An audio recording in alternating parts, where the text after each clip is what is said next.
ये बात आप जरूर स्वीकार करें कि सोते समय आपको बहुत सावधान रहना है। और प्रायः गलती सोते समय करते हैं उपासक की, कोई प्रपंच की बात याद करते हुए या मोबाइल देखते हुए या कोई गंदी चेष्टाओं का आपकी रात बेकार चली जाएगी। अगर गंदी चेष्टा हो गई तो सुबह भी बेकार हो जाएगी, दिन भी बेकार हो जाएगा, निरुत्साहित हो जाओगे। सोते समय आपको समय नहीं देना व्यर्थ चिंतन का। उसी समय विषय चिंतन होता है, उसी समय विषय भोग की आकांक्षा जागृत होती, उसी समय विषय देखने की इच्छा होती। मोबाइल है तो जिस समय आप अपनी शैया पर जाएं स्विच ऑफ कर दें।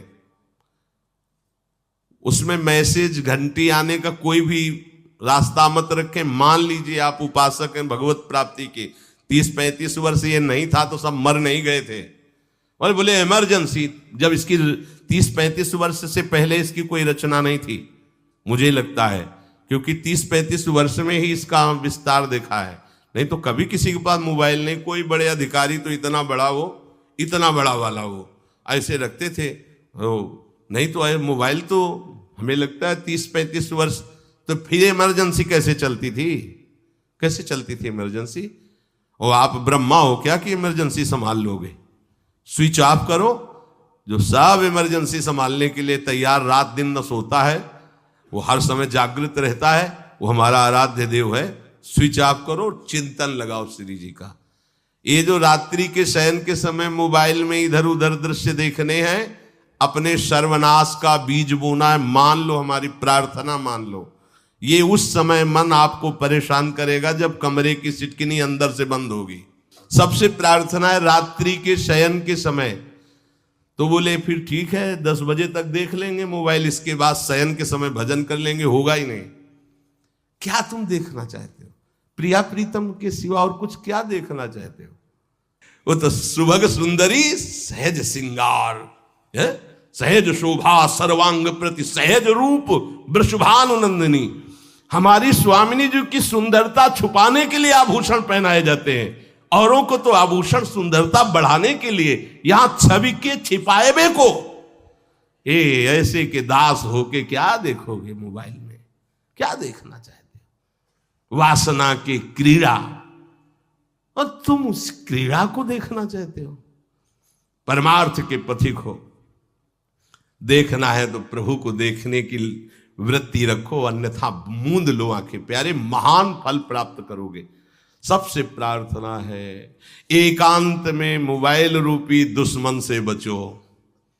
क्योंकि जब आप गंदी बात कहीं देखोगे तो आपके अंदर वैसे ही चिंतन बनेगा, वो ऐसे ही लगेगा मैं भी ऐसा करूं, मैं भी ऐसा भोगूं, मैं भी ऐसा देखूं। मान लीजिए आप, जब हमारे शास्त्र कहते हैं कि पशु पक्षियों के मैथुन को भी नहीं देखना है, अगर ऐसा एक बार दृष्टि पड़े तो मानसिक प्रणाम करके दोबारा दृष्टि ना देना।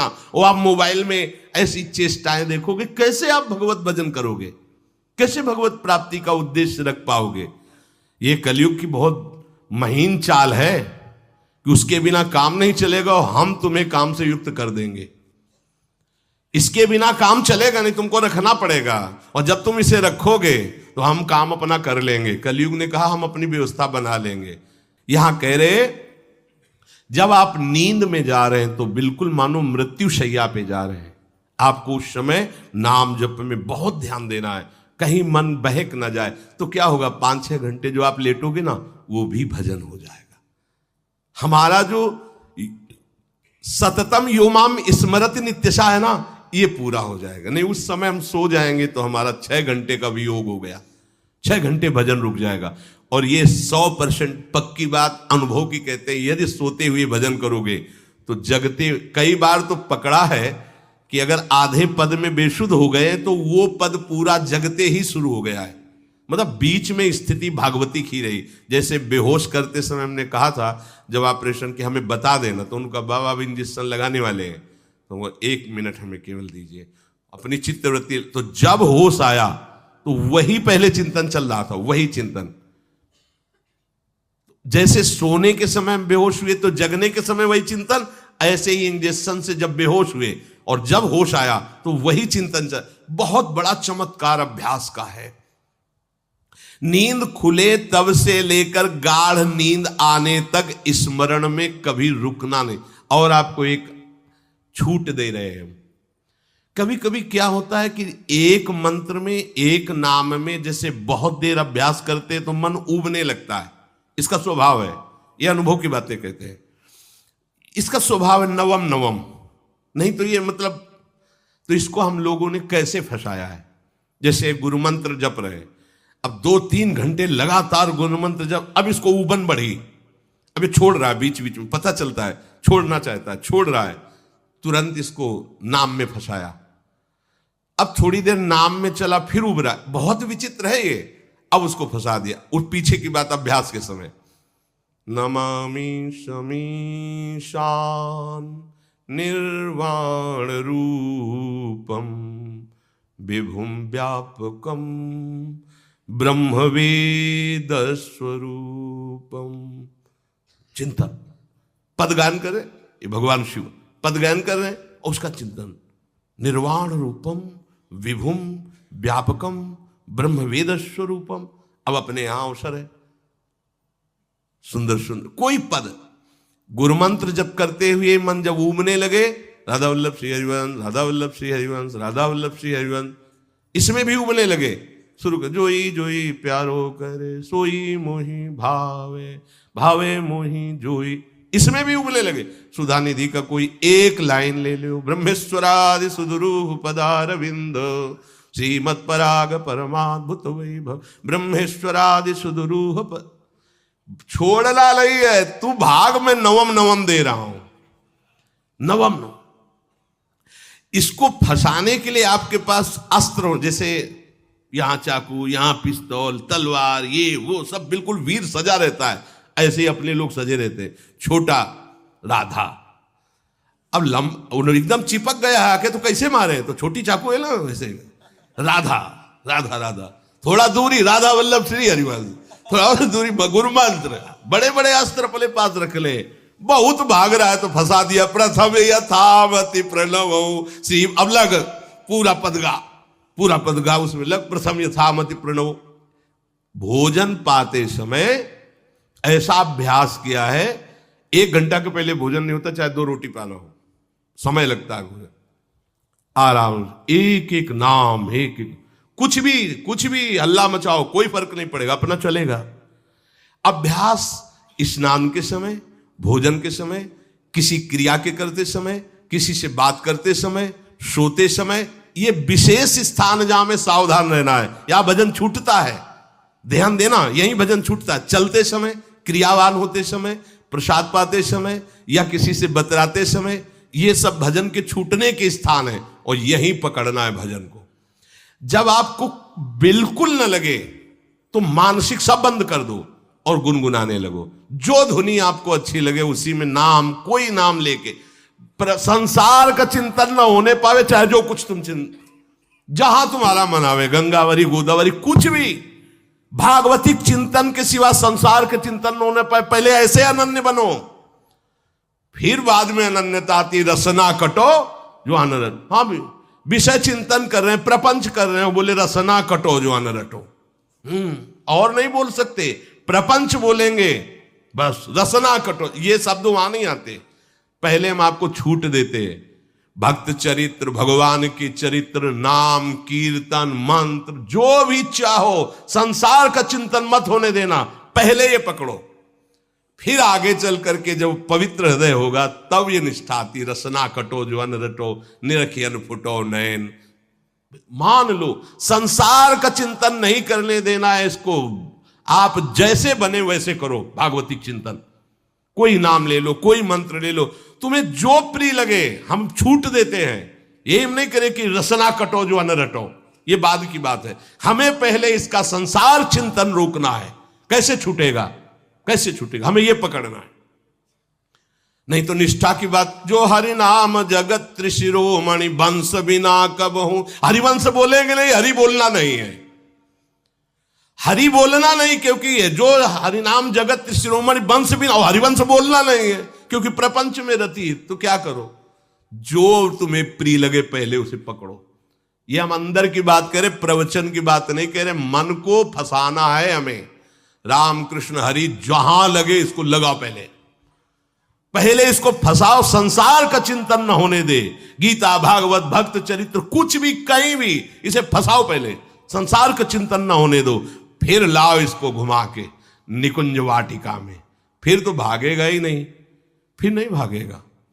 अब सीधे निकुंज वाटिका में किसी महाभाग्यशाली गुरु आश्रित का लगेगा, अन्यथा बहुत प्रपंची मन है। आप आश्रय इधर का लोगे, प्रपंच का चिंतन करोगे, बात बनेगी नहीं। चिंतन छोड़ना है हमें, जैसे बने तैसे संसार का चिंतन छूट जाए तो हम विजय को प्राप्त होंगे। ध्यान दीजिए, इस परमात्म तत्व को वही प्राप्त कर पाता है जिसका राग बीत गया है, खत्म हो गया है, वैराग्यवान। ज्यादा परिश्रम नहीं है वैराग्य में, विवेक नहीं होने के कारण हम वैराग्य नहीं धारण कर पाते। हम बाहरी बातों को वैराग्य ले लेते हैं, ऐसा कपड़ा बदल लेना या कपड़ा ना पहनना या लौकी का कमंडल, मिट्टी का पात्र, तो हम अपने को वैरागी। बात यहां नहीं रुकेगी। वैराग्य का इतना ही मतलब नहीं, ये भी एक बाह्य अंग है वैराग्य का, पर वैराग्य का सच्चा स्वरूप है वीतरागा। कहीं कुछ भी अच्छा नहीं लग रहा, कोई भी सुख आकर्षित नहीं कर रहा, लोक लोकांतर की प्रतिष्ठा, मान, सुख, ऐश्वर्य, व्यक्ति, कुछ अच्छा नहीं। राग खत्म हो गया। ऐसा उस अक्षर ब्रह्म को, अविनाशी तत्व को जान पाता है। जगते भयो फिरे बैरागी। जैसी हरिवंश प्रपंच बंच सब ये काल ब्याल को खायो। हालत यह है कि जैसे सांप ने मेढक को पकड़ रखा और मेढक सामने पतिंगा को, कीड़े को पकड़ना चाहता है। उसे यह पता नहीं कि मैं खुद किसी का कवल बन चुका हूं, वो एक झटके में मुझे अपने पेट में ले जाएगा। ऐसे ही हम सब हैं, काल के द्वारा ग्रसित है। काल ने हमें पकड़ रखा है, पर हम भोगना चाहते हैं। हम नाना प्रकार की मान प्रतिष्ठा पाना चाहिए, ये पता नहीं एक झटके में हमारा अस्तित्व ही खत्म हो जाएगा। जिनके अंतःकरण में किसी भी व्यक्ति, वस्तु, स्थान, पद, प्रतिष्ठा का राग ही नहीं रह गया है, उसे कहते हैं वैराग्य वान। वीतरागाह, राग ही नहीं है। जिनका अंतःकरण निष्पाप निर्मल हो चुका है, जिनके हृदय में केवल भगवत प्राप्ति की उत्कट लालसा जागृत हो गई है, ऐसा साधन संपन्न उपासक परमात्म तत्व में प्रवेश पाता है। अध्यात्म मार्ग की ऊंचाई पर वो स्थित हो जाता है। यदि छंतु ब्रह्मचर्यम चरंती, जिनकी इच्छा एकमात्र भगवत प्राप्ति की है, यदि छंतो, तो उनको क्या करना होगा? ब्रह्मचर्यम चरंती, ब्रह्मचर्य का पालन करना होगा। प्रत्येक इंद्रियों का निर्विषय हो जाना वास्तविक ब्रह्मचर्य है। केवल जनेन्द्रिय से ही ब्रह्मचर्य को नहीं लेते। हमारी प्रत्येक इंद्रिय भोगों से रहित होकर भगवत अनुराग में, नेत्र प्रभु को देखना चाहते हैं, त्वगेंद्री प्रभु को स्पर्श करना चाहती है, घ्राणेन्द्री प्रभु के श्री अंग की गंध पाना चाहती है, श्रवणेन्द्री प्रभु के वचन सुनना चाहती है। एक एक इंद्रिय अपने प्रभु में लग गई, अंतर्मुख हो गई, बाहर विषयों का त्याग हो गया। इसे ब्रह्मचर्य कहते हैं। पर प्रारंभिक ब्रह्मचर्य में जनेन्द्रिय का ब्रह्मचर्य अत्यंत आवश्यक है। यदि जनेन्द्रिय जन्य व्यभिचार दोष से युक्त है तो कदापि उसे भगवत प्राप्ति नहीं हो सकती। शुभ गति व्यभिचारी शुभ गति चाहे असंभव। और भगवत मार्ग में सबसे बड़ा दुश्मन यही व्यभिचार दोष है, काम।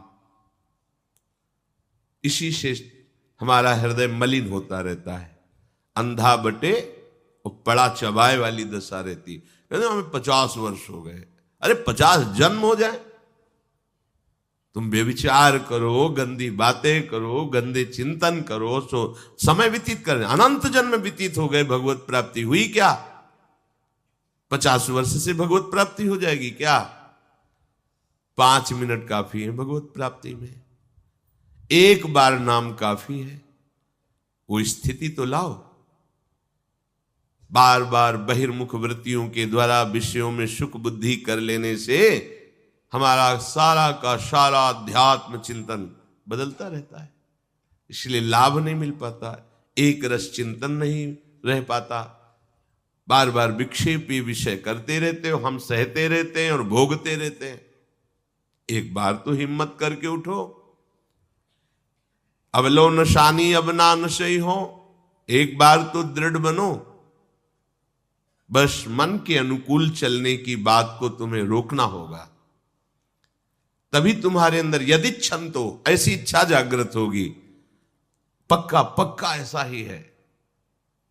जब हम किसी विषय के वेग को सहते हैं, विषय नहीं भोगते हैं, तो मन बहुत जलाता है।